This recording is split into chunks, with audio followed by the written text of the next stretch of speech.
Awesome. Well, thank you for being here, guys. So, Erin, we're going to start with you. Tell us a little bit about yourself, where you're from, how long you've been in the business. Sure, yeah. So I'm Erin Ward. I'm from Norfolk, Virginia. And I know I have a lot of friends here from Norfolk. Yeah, so I've been in the business since 2016, have a small but mighty team. Yep. And just came in a very interesting way. Yeah.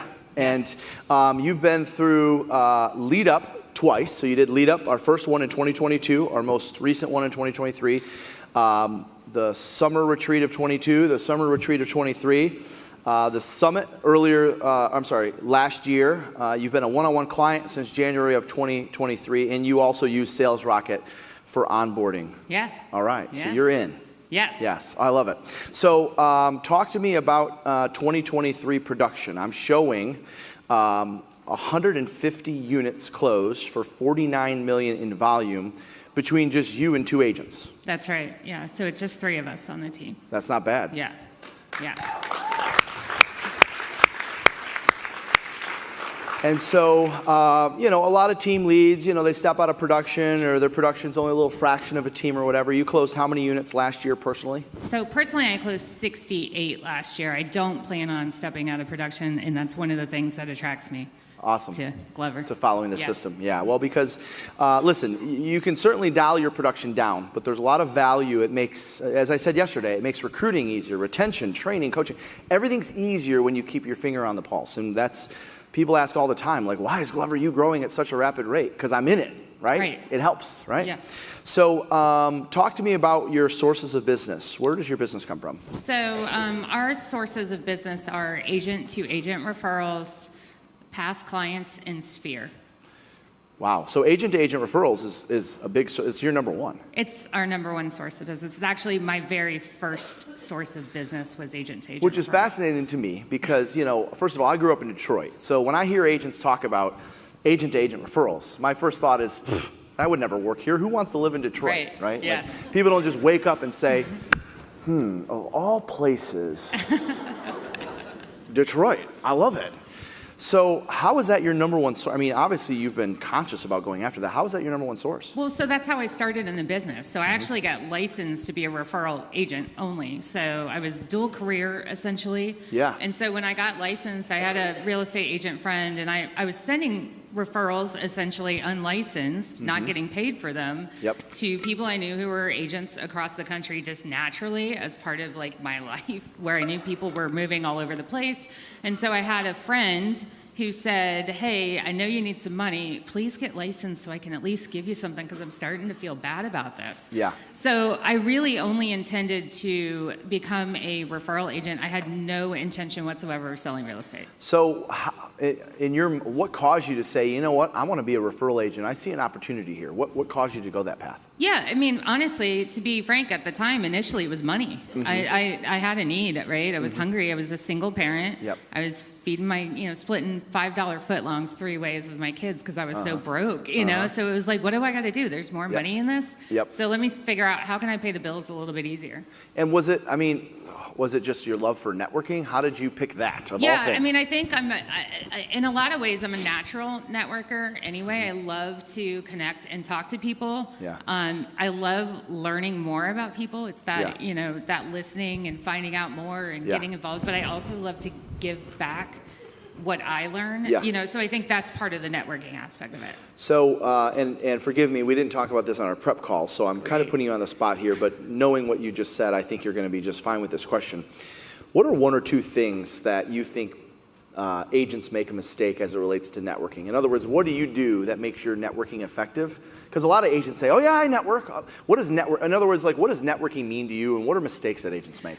I think I love this question actually, because I think about this a lot with like social media, right? Yep. So social media used to be called social networking, right? We got away from the networking aspect of it, and now, and I hope nobody like smacks my hand for this, but now all we look at is how are we creating content? We're not looking at the networking aspect anymore. So I think, people are speeding through this, like here's my business card, and then that's where it ends, right? So instead, we're really trying to dig in deep. Some of my best friends in the whole world are in this room right now. Wow. And that all came from building this agent referral network. So, okay, that was gonna be my next question. How did you build an agent referral network? Yeah, so I told you I was broke. So I went to a large-scale real estate conference, had no money, borrowed money from my boyfriend at the time to fly out there, got snowed in Chicago, had to buy another ticket, had to borrow more money from him to get there. I was sharing a very tiny hotel room with 4 other people sleeping on the floor. And so when I got out there, somebody said, how many people can you talk to? And then all of a sudden, every light bulb clicked in, and I said, I have to leave here with at least $10,000. Wow. And so I stayed, and I hustled, and I worked everything I could possibly do. I ate every boxed lunch that was left over at that place the whole week I was there. Yeah. Because that's all I could afford. Yeah. So everybody who left their boxed lunches, that's what I ate for breakfast, lunch, and dinner. Wow. But I went and talked to everybody that I could, and I actually left there with $20,000 in referrals. Wow. So that's great.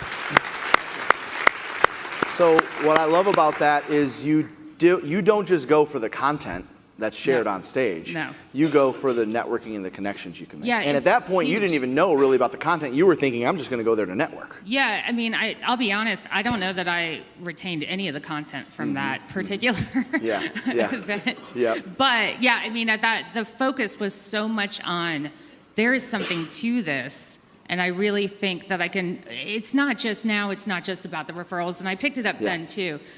The things that have been brought to my life in these relationships, my life is so much better, not just from a business standpoint, but also as a human being now. I'm a better person because of these relationships as well.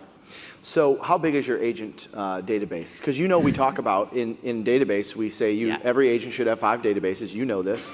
And you're probably not surprised. Again, I'm from Detroit. Database is number 5, right? It's not number 1 for us, but it is on the list. It made the list. So how many agents are in your database? So I actually had to go back and double check this number like a couple of times because I had to be sure because I was comparing it to our traditional database. We have 6,000 agents in our database. 6,000 agents, okay. 6,000 agents in our database. Yeah. So the next question is, were these like one-to-one business card exchanges? Did you hire a company to go scrub email addresses? How did you get 6,000? How did you accumulate 6,000? It's been a multitude of different ways. So obviously some of them we come home from events and we have a baggie full, a giant Ziploc bag full of Well, no, not everyone knows to do that. Honestly, well, that's one of the reasons why you're up here. Yeah, I actually don't give anybody my business card. I just take theirs. Yeah. Okay. And why do you do that? Yeah, because I can't rely on them to reach out to me, but I know I'm going to reach out to them. Yeah. Yeah. I don't even have business cards with me, guys. Yeah. Yeah. So you make sure you're in control of that contact. Yeah. Essentially. Yeah. So and that's one way we built it. Another way we built it is very similar to something you said was, how can I give this away for free?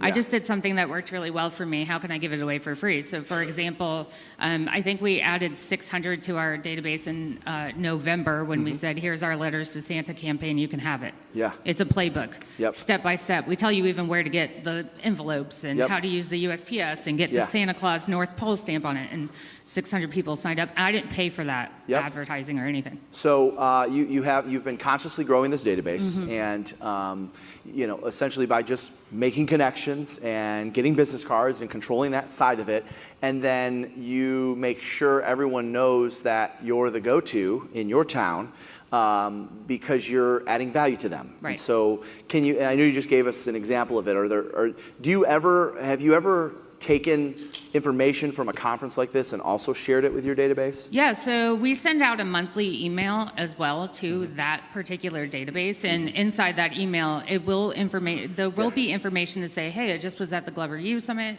This is what I picked up. Here are my key takeaways. Here's a link to my notes. We share videos, and that all connect with some of my agent partners about cool events they're doing. We did a video and shared it in November for Veterans Day, talking about Andrew Pepper's event he does locally, a client event he does that just aligned well with that. So we do a lot of those as well. I talk about what podcasts I'm listening to, what book I'm reading.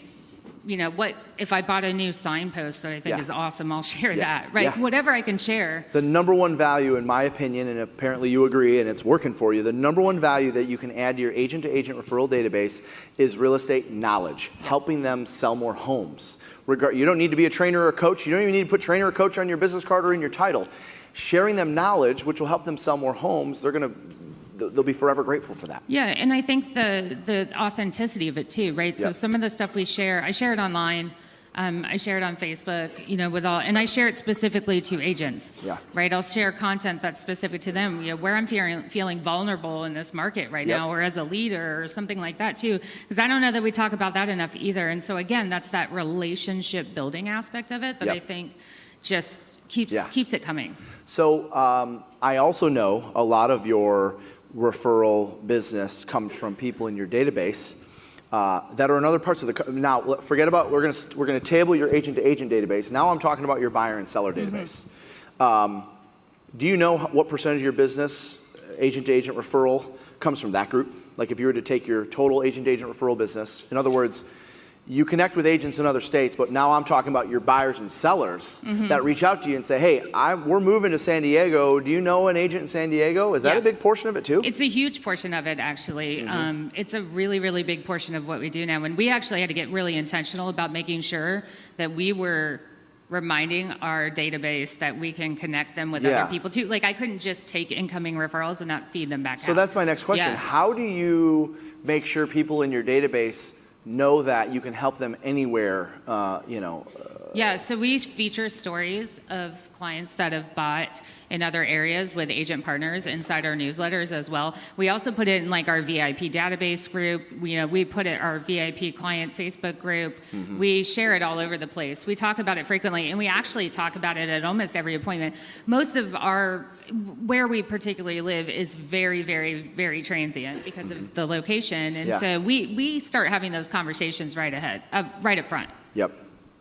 So is there anything like when you think of what you've sent to your database or conversation that you've had with your database about making sure to reach out to you first before they go shop for homes in Florida or Texas or wherever, is there anything unique that you do with that? Like in other words, how do you make sure they know? Yeah, I mean, I think a lot of what we talk about is, we have all 5 stars. We've never had a negative review, knock on wood. And, so I think a lot of that is, if you enjoyed working with us, we want to make sure that we're your agent for life, right? And that doesn't mean just here in Norfolk, Virginia. We're your agent in, San Diego, California, and Newport, Rhode Island, wherever, Jacksonville, Florida, wherever you're going to go, we're going to be right there with you because we have partnership everywhere. We only really, truly partner with people that work at a high level as high a level as we do. So we're not just that's the other thing too. We're very particular about the people that we do refer out to. So, that way our clients know that they're in good hands. Yep, I love that. Last question I have for you is, obviously 7 years of doing this, 150 units, you're doing great production personally. Why do you have a coach? Why do you coach with Glover U? I needed the accountability for real. Yeah. Okay. What does that mean? I felt myself slacking off a little bit, right? Like we started getting closer to these higher numbers and I felt like I was doing really well. But I also felt like I was hitting a leadership lid, big time. And so I felt like that was going to negatively impact those 2 agents that have been with me for 6 years now. Both of them have been with me for 6 years. Yeah. And I care a lot about that. So I really, really wanted to go into coaching, in particular with a coaching organization that I knew would help me raise that leadership lid to better them at the end of the day. Not just me, but them as well. Yeah. So I would imagine your favorite events now outside of, maybe this would be like the leadership, like lead up. Now that we lead up is my favorite. Yeah. Awesome. Yeah. Awesome. Let's hear it for Erin. Nice job.